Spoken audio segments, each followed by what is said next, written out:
Nə qədər perspektivi var? Onu mən təbii ki deyəm, amma əslində bu çeklərin qiymətləri çox dəyərlidir. Yəni onların bugünkü qiymətləri siz necə hesablanmalı idi? Əslində bunun hesablanma metodunda qanunvericilik də var. Siz özəlləşdirmə prosesi başlayanda bütün dövlət əmlakını qiymətləndirməli idiniz. Bunun qiymətləndirmə metodu da var əslində. Və nəzərə alsaq ki, düzdür, çox talanlı dövlət əmlakı. Məsələn, şirkət, fabrikalar vardı ki, motorlar sökülər aparıb satdılar qara bazarda, orada metal valon kimi İrana satdılar, elədilər. Amma onu bugünkü qiymətlə deyil, onu özəlləşdirməyə açılanda dövlət arxivlərdə halda bunların balans qiymətləri var. Yəni balanslar hansı əmlakları vardır. Qiymətləndirilsə düşünürəm ki, bu qiymət bəlkə bir 10 min dollar olar yəni. Bir özəlləşdirmə payının qiyməti olar. Ki mən düşünürəm ki, o məbləğin özü də azaldılmış bir məbləğdir, azaldılmış bir məbləğdir. Təbii ki, bunu iqtisadçılar daha dəqiq hesablaya bilərlər.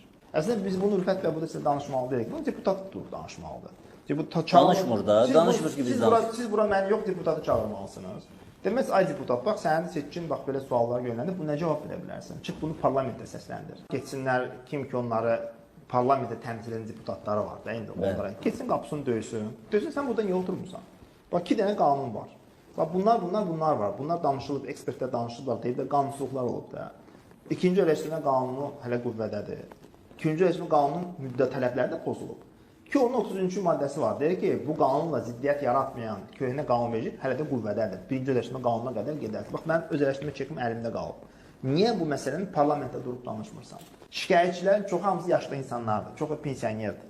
Hamısı yazır ki, bu çek məndə qalıb, mən onu istifadə edə bilməmişəm, istifadə etmək istəmişəm, müəssisəmiz özəlləşdirilməyib. Yəni, sizə yüzlərlə şikayət onun altında görmək mümkündür.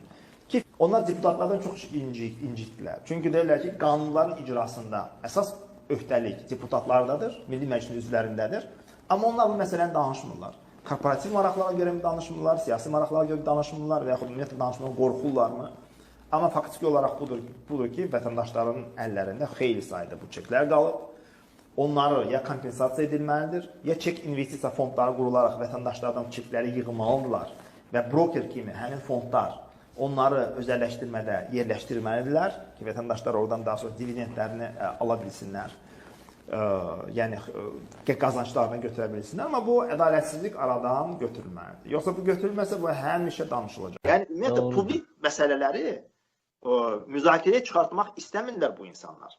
Yəni, ictimai marağın olduğu məsələləri müzakirəyə çıxartmaq istəmirlər. Korrupsiya faktlarını gündəmə gətirmək istəmirlər. Yəni, o təyin olunmuş şəxslər orada. Halbuki isə deyim ki, bütçə üzərində nəzarətdir, məsələn, həyata keçirən əsas orqan baxanda belə parlament, normal bir dövlətdə və o insanlar vətənlərinə xəyanət edirlər. Mən onu başqa ad verə bilmərəm. Yəni, yetimin haqqını birisi yeyirsə, ona nəzarət etməli olan şəxs onu nəzarət eləmirsə, o sədən ermənidən daha acılaq insandır. Çünki erməni cəbhənin o bir tərəfində bizim sən düşmənindir. Bu sənin üçün gizli düşməndir.